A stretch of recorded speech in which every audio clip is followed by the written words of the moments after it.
Times are certainly changing in regards to how we view professional boxers. Most boxers don't cause many problems inside and outside of the ring, but certain fighters take things a bit too far. From literally biting an opponent to throwing tables during a press conference. These are times boxers did absolutely crazy things. Where better to start than Anthony Joshua's recent outburst after his hotly anticipated rematch with Alexander Usyk? After a fight to be proud of, Joshua came up short in the eyes of the judges and clearly was not pleased. He first threw 2 belts belonging to Usyk out of the ring and then attempted to leave the ring without any sort of post-fight speech. Now, it's understandable as to why AJ was so angry, as he had just picked up the 3rd loss of his career.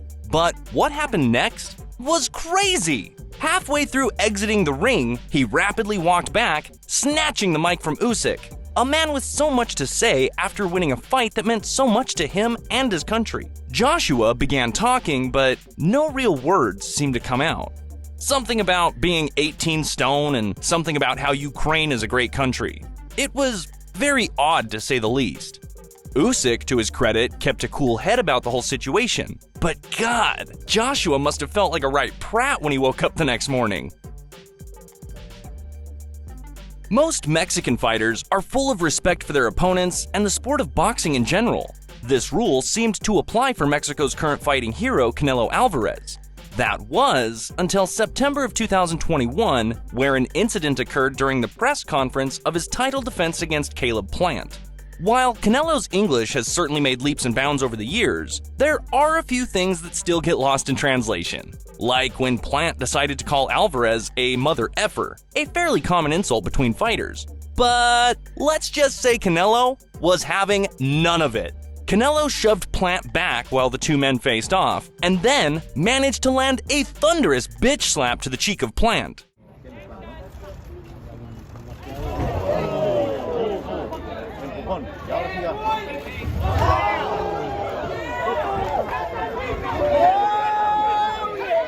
The 2 were separated before it got any uglier, but Plant certainly learned his lesson that day. Of course, Canelo went on to win the fight via an 11th round TKO. You need to start thinking of some better insults for next time, Caleb. Bro.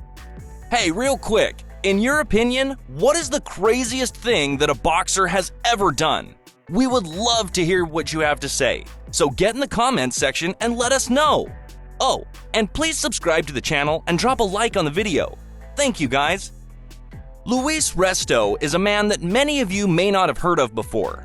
See, back in 1983, Resto faced an extremely talented fighter who went by the name of Billy Collins Jr. Now, Collins Jr. had already made a name for himself in the boxing world. He won the first 14 fights of his professional career, and to be completely honest, he never really came close to losing any of them. Billy put up a heroic fight against the 28-year-old Resto, taking a litany of power punches throughout the 10-round fight. His face was badly bruised afterwards, and it didn't take long for him to find out why. See, after the fight, Luis Resto went over to Billy's corner to hug with the young fighter. He continued the display of sportsmanship by embracing with every member of Collins Jr.'s corner, and that's when they realized what Resto had done. William Collins Sr., Billy's father, shook Resto's glove and immediately noticed something wasn't right. He held Resto down and called the referee over to investigate. His gloves were abnormally hard, but Resto denied any wrongdoing at the time. However, shortly after the fight, the New York State Boxing Commission launched an investigation, and what they found was shocking. Resto and his trainer, Panama Lewis, removed the padding from Resto's gloves and filled them with plaster so his punches would deal more damage.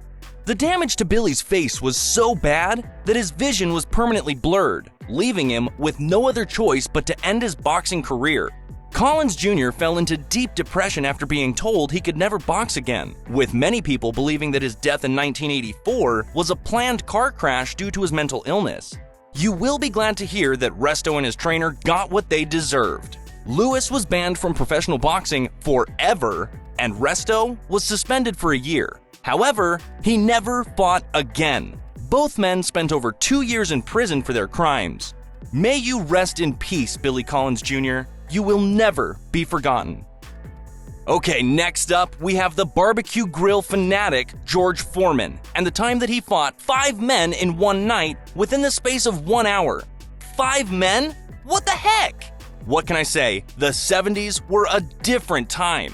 Looking to prove himself after his loss to Muhammad Ali at the Rumble in the Jungle, Foreman paid 5 brave boxers to step into the ring with him, with a very smug Ali on the commentary team. Muhammad was absolutely loving life watching the action unfold. The whole thing was an utter embarrassment and made fans question the mental well-being of Foreman. But as expected, George breezed past each opponent. My goodness, man. Can you imagine if he lost even just one of those fights? I have a slight feeling he would have never recovered from that. These 5 fights didn't even make it into Foreman's official record. Oh dear. Now, if you've been on this channel before, you already know we couldn't let Mike Tyson sit this one out, could we?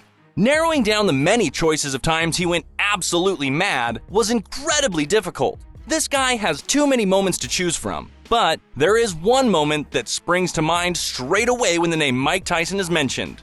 It was June 1997 when Tyson thought it would be a good idea to bite off a portion of Evander Holyfield's ear in the 3rd round of their much-anticipated rematch. What happened here? He got bit, I think. Evander Holyfield, look out, he's pushed right here, above us by Tyson.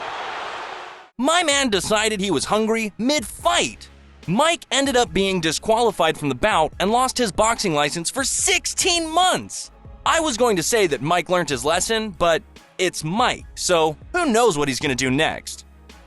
In 2011, Floyd Mayweather Jr. was set to fight Victor Ortiz in what was expected to be another snooze-fest decision win, but little did we know what was about to happen next. After a short burst of punches from Ortiz, his next move was a freaking headbutt.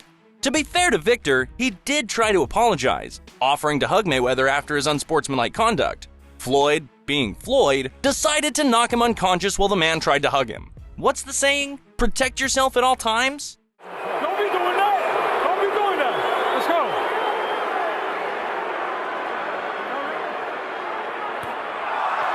Oh, and then as Ortiz... And last, but certainly not least, we have a truly hilarious toddler tantrum from a certain Derek Chisora, a heavyweight not well known for keeping his cool in situations where tensions rise.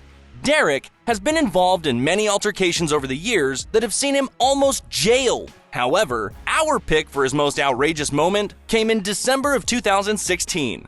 Ahead of his fight with the body snatcher Dillian Whyte, an argument arose between the two during a press conference. An argument and 2 heavyweights is rarely a good combination, as you're about to find out.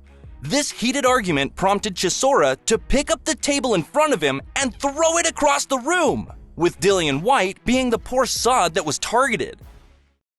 I'm a punk, you tell me right now. Because listen, I am the baddest man you ever... Yeah? Stay.